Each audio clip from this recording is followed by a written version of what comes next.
Coucou les amis, je suis très heureuse de vous retrouver aujourd'hui parce qu'aujourd'hui, enfin, on va parler des conserves que j'ai réalisées durant toute cette saison 2021. Toutes ces réserves que j'ai réussi à faire pour passer la saison hivernale. Alors, un petit récapitulatif, si vous arrivez sur la chaîne et que vous ne nous connaissez pas, nous c'est Popote et Potager. Il y a 2 ans, on a fait le choix de quitter le bas du Morbihan pour monter en haut du département, à la limite du Finistère, parce que nous avions envie de vivre libre, d'être autonome au maximum. Alors quand je parle d'autonomie, je vais mettre des grands guillemets. On parle d'autonomie légumière. On est autonome en légumes sur une année complète grâce à notre potager. On n'est pas autonome en énergie et on n'est pas autonome en viande.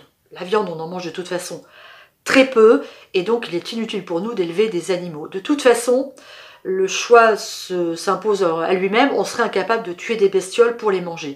C'est pour ça qu'on a d'ailleurs décidé de ne pas avoir de poules non plus, parce que des œufs on en trouve dans les fermes alentours, et que nous, si un jour on a des poules, on serait incapable de les tuer pour les manger. Donc au final, lorsqu'elles ne pondraient plus, eh bien, elles vivraient ici avec nous, et au bout d'un certain temps, on risquerait d'avoir quand même beaucoup de poules à nourrir juste pour le plaisir. Donc, on a fait le choix, pas de poulailler. Donc, je vous disais, on est arrivé il y a 2 ans, juste avant le premier confinement, et on a décidé de faire tout de suite un très grand potager pour pouvoir être entièrement autonome en légumes. Et puis, pouvoir aussi, évidemment, nourrir nos enfants, qui viennent régulièrement chercher des bocaux faits par maman. Et puis les potes, les amis, quand ils passent, ils repartent aussi avec leur cagette de légumes en saison. Voilà. Donc, on a acheté 1 hectare de terrain avec des bâtiments tous à rénover. On avait pensé au début s'installer dans un mobil-home, ce qu'on a fait, mais on s'est aperçu qu'avec l'arrivée de l'hiver, c'était juste intenable. Donc, on a rénové un petit gîte à côté de 30 mètres carrés dans lequel on vit aujourd'hui. Et aujourd'hui, on est donc dans cet espace que j'appelle ma petite caverne d'Ali Baba, qui est une ancienne maison, alors qui n'est pas du tout aux normes, hein. Si je vous montrais les prises électriques, vous auriez peur, mais pour autant qu'on a nettoyé, qu'on a décoré avec tout ce qu'on avait, et dans laquelle je peux aujourd'hui stocker tous mes bocaux pendant la saison hivernale. On a mis aussi une grande table, je vous fais un petit tour pour vous montrer. Eh bien, comme notre maison est toute petite, qu'on peut y manger à peine à 4, et bien ici, ça nous sert aussi de salle à manger. Donc c'est la cuisine, le stockage, la salle à manger et l'épicerie de Popote et Potager. Alors aujourd'hui, je vais vous montrer ce que j'ai réalisé durant cette saison de jardin. C'est fabuleux, je suis hyper contente de cette saison 2021. Je vous ouvre mes placards. J'aime tellement ça, c'est tellement réconfortant de voir le travail accompli durant cette saison. Alors les conserves, hein, c'est 2 mois dans l'année. Il y a vraiment 2 mois où il faut être à fond, à fond, à fond. Dès qu'on récolte, on cuisine. Allez, on va commencer par les confitures. Alors cette année, j'en ai fait pas mal. J'ai eu beaucoup de fruits rouges notamment, ce qui m'a permis de faire des tas de confitures. De la fraise, de la framboise, des fruits rouges, de la groseille à maquereau, des mélanges. Ici, c'est ma gelée de pommes que j'ai fait dernièrement, gelée de pommes au cidre. Là, on a les livres de Popote. Ici, des confitures de mûres, de tomates au romarin, de tomates au citron, de courgettes. Et ici, de la mûre, Alors, les tomates, vous le savez, cette année, on a eu une très belle récolte de tomates, ce qui m'a permis de réaliser des tas de sauces tomates différentes. On a de la sauce tomate provençale, de la sauce tomate à pizza, de la sauce tomate arrabbiata, de la sauce tomate piquante, de la sauce tomate salsa. Là-haut, nos tomates entières. Ici, des bocaux de poivrons, parce que j'ai aussi eu beaucoup de poivrons cette année. Ici, dans la série tomates, on continue avec le ketchup. Mon ketchup, délicieux ketchup, j'en suis très contente aussi. J'en ai plein parce que je vais en donner beaucoup à mes enfants. Ici, on a tout ce qui est rougail, petit plat cuisiné. Ici, en dessous, on a tous les haricots. J'ai eu aussi une très belle saison de haricots secs cette année.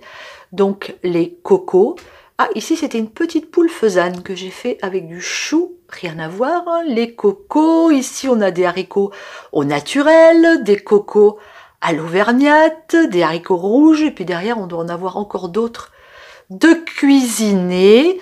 Bien sûr, des haricots, j'en ai aussi gardé des secs, hein, j'en prépare tout fait parce que des fois, quand on n'a pas envie de faire à manger, on vient chercher un petit bocal qu'on ouvre et qu'on réchauffe, mais j'en ai aussi. À la maison, j'ai un stock de haricots tarbés et de haricots rouges espagnols que je pourrais cuisiner aussi cet hiver. Ici, tout comme l'année dernière, quelques réserves de pommes de terre, hein. La plupart des vidéos sont sur la chaîne si vous les cherchez. Là, on a de la courgette. Ici, on a mon chou. Tous les ans, vous le savez, je fais le chou pour la choucroute. Donc là, on a les bocaux de choux en lactofermentation. Et il y a encore des tomates ici. Dis donc, j'avais même, me rappelais même pas que j'en avais mis ici des tomates. Ici, on a les petits pois. Cette année, je suis hyper contente. J'ai eu beaucoup de petits pois. J'en ai donc fait en bocaux. Donc, au naturel et en jardinière avec des petits lardons. À côté, on a des ratatouilles. Vous les voyez, à côté des ratatouilles, on a de la piperade, des haricots verts bien évidemment. Derrière, qu'est-ce que j'ai? J'ai un peu de ristes d'aubergine. Ensuite, en dessous, j'ai des betteraves au naturel et des betteraves ici. Celles-ci sont en lactofermentation. On ne voit pas très bien. Là, voilà, ça c'est des betteraves lactofermentées, râpées. Ici, j'ai des soupes.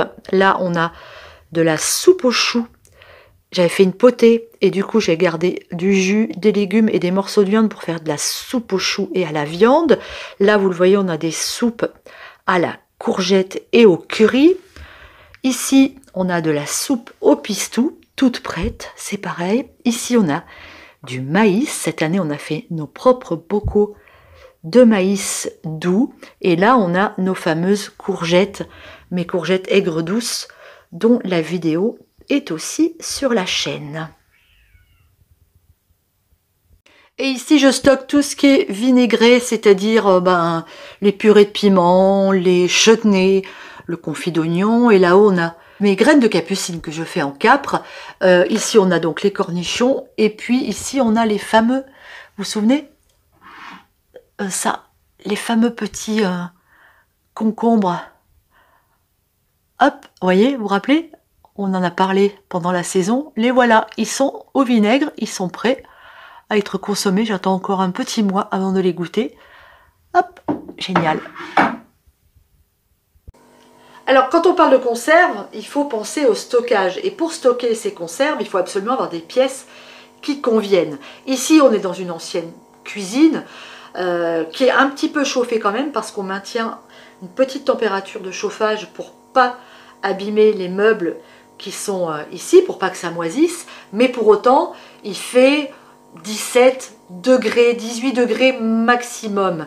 Évidemment, si vous avez une cave aérée et sèche, c'est l'idéal. C'est pas toujours le cas. Donc, des placards de cuisine peuvent faire l'affaire dès l'instant où votre cuisine n'est pas surchauffée. Alors, on dit conserve. Oui, là, on a parlé des bocaux, mais j'ai aussi évidemment mis des choses dans mes congélateurs. Alors, c'est pareil. Qui dit conserve dit aussi moyen de stockage, c'est-à-dire congélateur, frigo.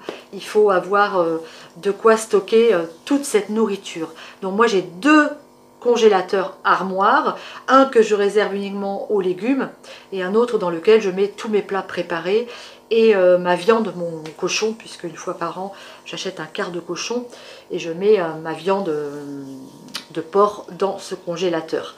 En janvier, je vais aussi avoir les pâtés à faire, les pâtés avec le cochon donc.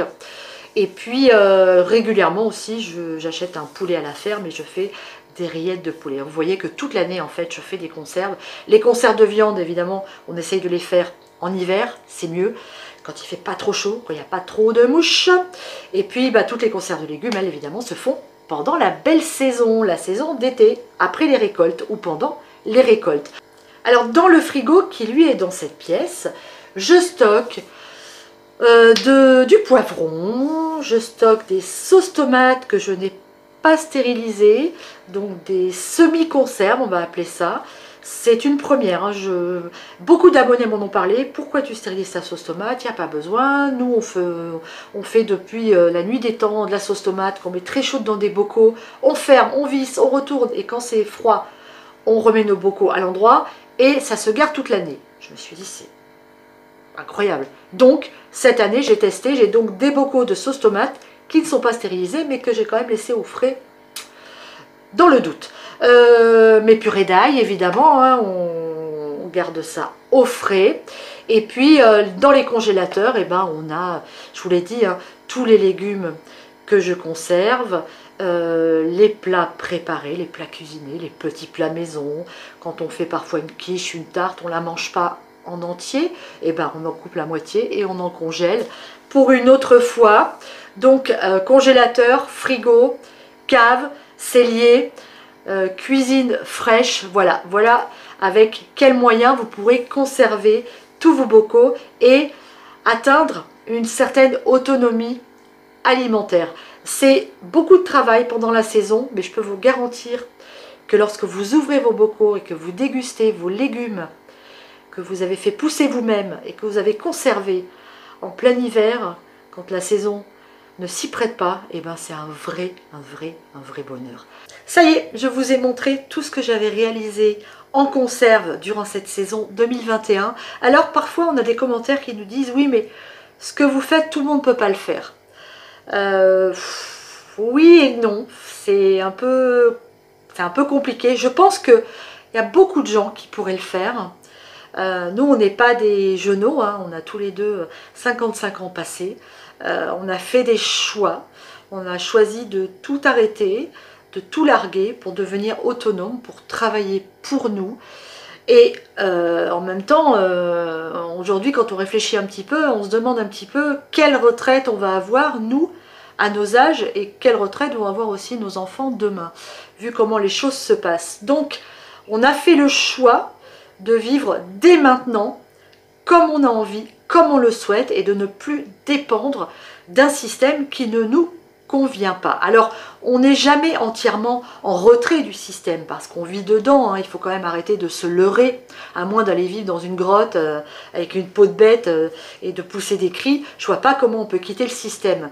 Mais ceci étant dit, on peut s'en détacher un maximum et essayer de vivre le plus naturellement possible et d'une façon la plus apaisée possible. Voilà, c'est ça qui est important.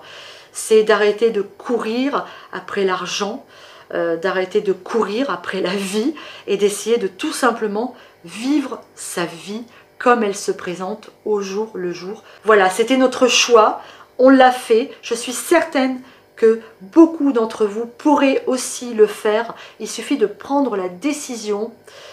C'est pas facile, hein, je ne dis pas que c'est facile, mais sachez qu'en tout cas, c'est un vrai bonheur de vivre pour soi et de vivre avec la vie, avec la nature, avec le soleil, avec les animaux et avec son amoureux. Je vous embrasse sur ces belles paroles. Je vous fais des gros bisous. Je vous dis à très vite sur Popote et Potager. Et merci encore de votre fidélité. Ciao.